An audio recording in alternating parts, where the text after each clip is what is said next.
Next concept is attitudes. Attitude is the tendency to feel and behave in a particular way towards objects, people, or event. There are three components of attitudes: cognitive component, affective component, and behavioral component. Cognitive component indicates the opinions, values, or beliefs of an individual about something. The affective component represents the feeling of a person towards something. The behavioral component indicates the intention of a person to behave in a particular way. There are mainly different types of attitude. One is job satisfaction, job involvement, and organizational commitment. Job satisfaction is a pleasurable or positive emotional state resulting from the appraisal of one's job or job experience. There are three different dimensions of job satisfaction. It is an emotional response to a job. It reflects other attitudes of employees. It also depends on the extent to which outcome meets his expectations.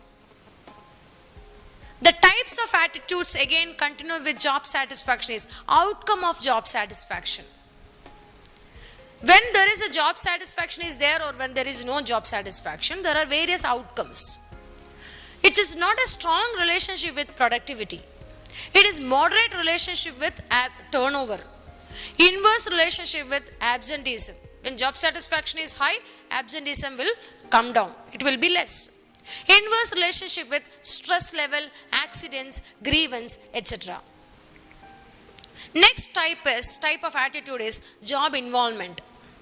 This refers to the extent to which a person identifies psychologically with his job, actively participate in it, and considers that his performance in the job contributes to his self-worth.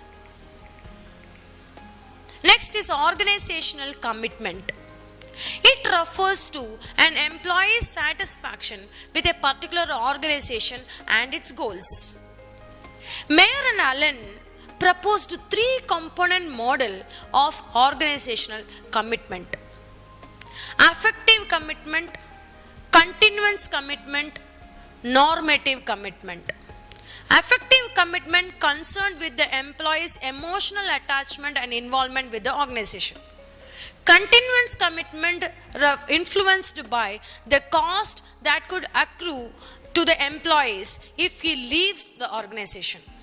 Normative commitment refers to the extent to which an individual employee feels obliged to continue in the organization.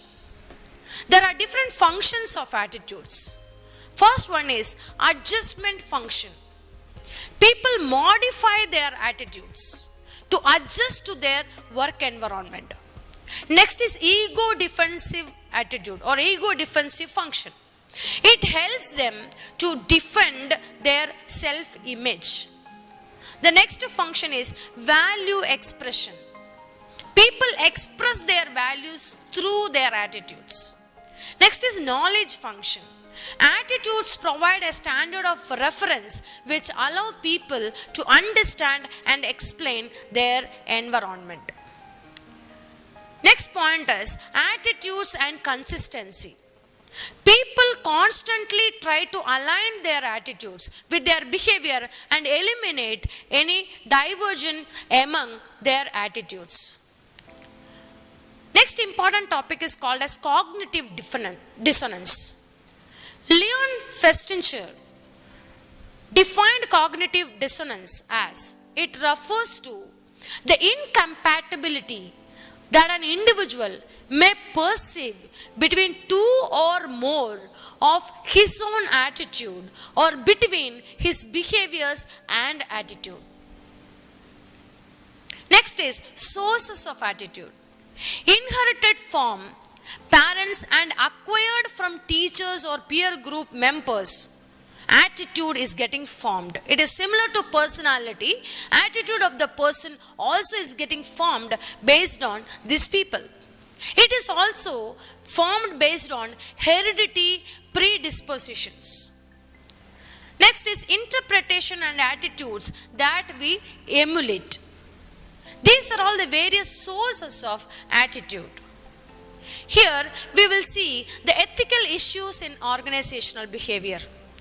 Code of ethics is a formal statement that acts as a guide which describe the general value system. Ethical principles and specific ethical rules that people within an organization are expected to follow certain things. It is known as company credo. It issues related to conflict of interest, privacy of information, gift giving or bribes, political contributions, etc. These are all the various ethical issues in organizational behavior.